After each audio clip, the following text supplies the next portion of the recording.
Ал келін айналайын. Бесікке салу рәсімін айтып өтейін. Мынау бесік біздің қазақ халқының ұлттық құндылықтарының бірі бесік. Бұл бесікті баланы бөлу үшін бұл бесік ағаштан жасалады, әдемі таза тұттың ағашынан, қарағайдың ағашынан жасалады. Және де бұл бесікке баланы бөлейтін себебі бала біріншіден жылы жатады. Және бала бұл жерде әдемі тегіс болғандықтан және таза жатады. Бұл бесіктің шүмегі бар, түбегі бар. Сол шүмек түбектерінен барлығынан таза жатады. Баланың денсаулығы мықты болып, дене бітімі аяқ қолы түзу болып өседі бұл бесіктен.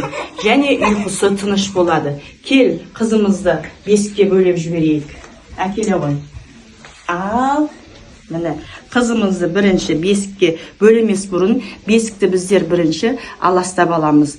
Жаман пиғылдардан, жаман нәрселерден аластап, оны адыраспандап жібереді. Және бесікке салар кезде бірінші бесіктің тыштамасы болады. Енді қызымызды бесікке бөлемес бұрын кішкене ғана әр ана өзінің күнде жатқызар кезде тілегін айтып өтеді. Ұйқысы тыныш болсын, денсаулығы мықты болсын деп қызымызды бесікке бөлейміз. Бисмиллахир-рахманир-рахим айтамыз. Ал қызы бесікке мына келін. Бесікке бөлер кезде бірінші мынау тартпасы астындағы көрпе түшектерінен кейін қыздың бірінші аяқ жағындағы міне жақын қойып аяқ жағындағы тартпасын байлаймыз. Бірінші аяқ жақтан басталады. Екінші екі қолын тіке қойып, екі қолын қоямыз.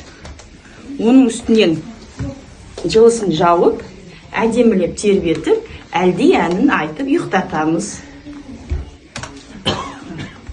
Әлди, әлди, ұйықтай ғой, тәтті қыз.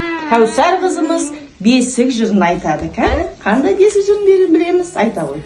Ай, әлди, әлди, әлди, бөкешім, айналайын қуаным, балапаным тоным, бәйтеректің түбінен өсіп шыққан шыбығым,